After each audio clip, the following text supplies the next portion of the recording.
Hey Pisces, what's up? Welcome to my channel. My name is Katie, and today I'm going to be doing a reading focusing on what your spirit guides would like to tell you or sort of bring forward towards you.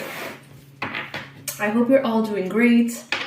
I hope that you enjoyed this video. Thank you so much for joining me, for hanging out with me. I truly appreciate it.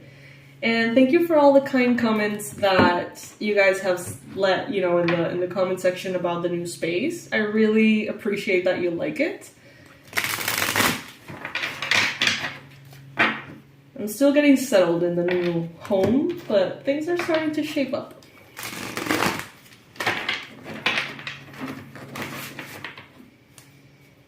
All right. Oh wow. So they do want to talk. Look at this. Cards flying. I'm taking them upright, by the way, and I'm just taking the ones that fall on the table, not the ones that have flipped here, okay? Didn't even get a chance to say that, and they started flying out.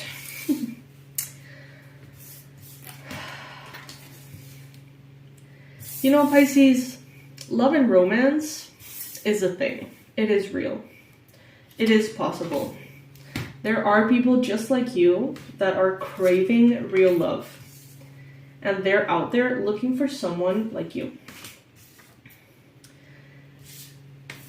It is understandable that sometimes love becomes burdensome, or the pursuit of love becomes burdensome. It's understandable that sometimes, you may lose faith, Pisces. But what I'm getting here is that you get to believe in love. You get to hope for love. You get to enjoy love. And when I mean love, yeah, I'm talking about romantic love at this time, but it's not limited to only that. So, friendship is real, Pisces. You can trust people. There are people out there that you can have beautiful relationships with. It doesn't have to be a repetition of the past. Past betrayals and situations that have been difficult for you with other people don't necessarily mean that that's all there is. You could enjoy a very healthy, beautiful family dynamic. Maybe with the family that you choose, right? There could be here healing, connection, transparency, honesty. So basically your spirit guides are telling you here to not close off. If you have been closed off, evaluate why, see which areas of your heart you're trying to protect, right? See what can you do to create boundaries instead of walls. I was watching a reading the other day. I don't remember who it was. But a very good reader was talking about boundaries versus walls. Walls being, those lines in which you leave out everything, right? Love and fear, or, all the things you don't want, but also you leave out all the things that you do want. It's like you put everything away. And boundaries being, those lines in which you still get to receive all the good, but still, continue to push away what you don't want to experience or whatever. And that's what I'm getting here. It's like almost your spirit guides saying, it doesn't have to be this way. It doesn't have to be this closed off. It doesn't have to be this harsh. You can experience love in all of its shapes and forms. It is not something that is not available for you. I feel like some of you may have this notion that you just came into this lifetime with bad luck in romance, and that's just what it is. Or that you're flawed, or that no one would get you, or that people are flawed and none of them are to be trusted.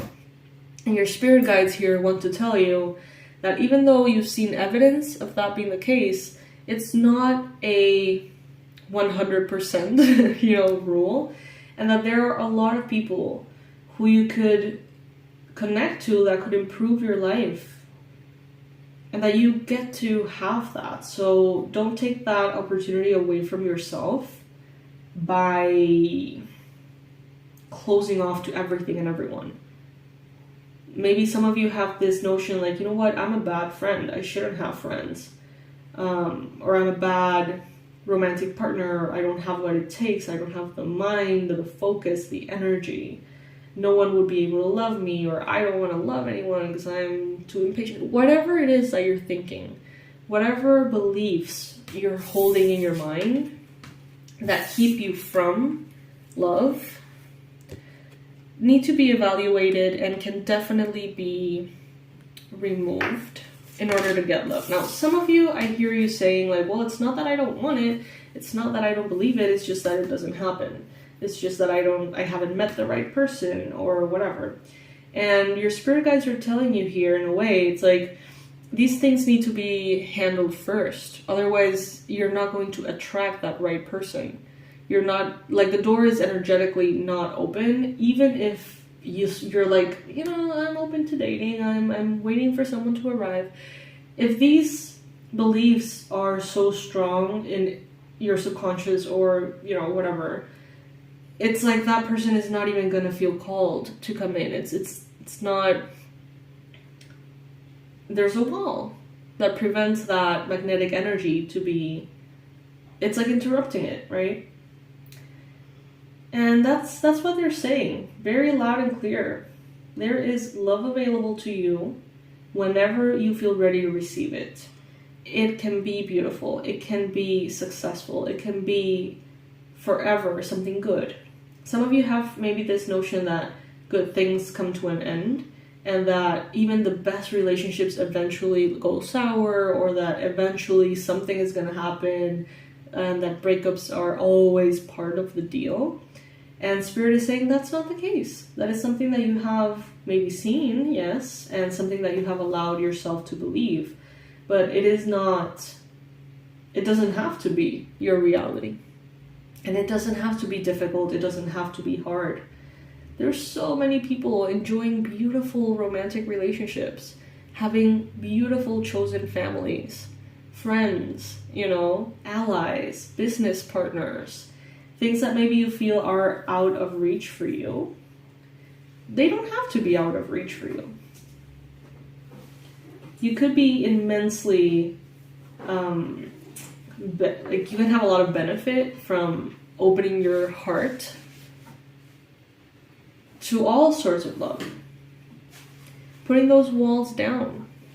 Having strong boundaries still, you know, but putting those walls that keep you constricted, putting those down. That's basically the message that I'm getting from your spirit guides.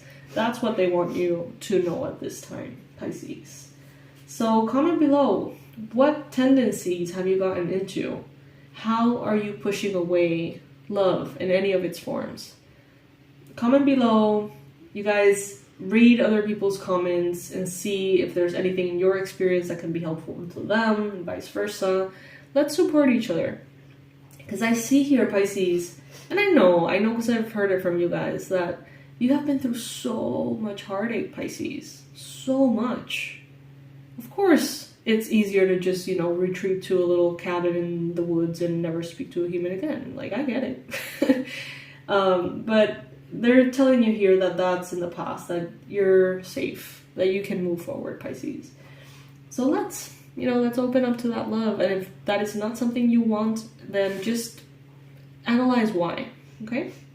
I love you so much. Thank you for joining me today. This is no coincidence that you arrived in this particular reading to share with these, you know, particular people. So may a lot of beautiful things come out of it. I love you, and I will see you in the next reading.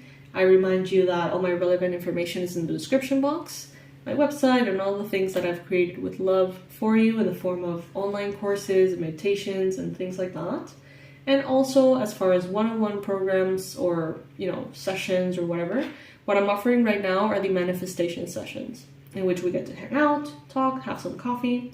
You basically tell me what you're wanting to manifest, and I'm gonna get my magic on, my woo-woo on after the session. And, you know, with candle magic, crystals, herbs, oils, intentions, and all of the beautiful ways in which we can move energy, I'm going to help you out with that and see if there are some paths for light to travel to you that may be a little blocked or something. And I'm going to help you out with that. I I love you so much. I hope that you book a session with me. I hope that we get to connect. I would love to meet you. And if it's not something that resonates with you, no worries. Absolutely all right. I love you, and I will see you in the next reading. Bye.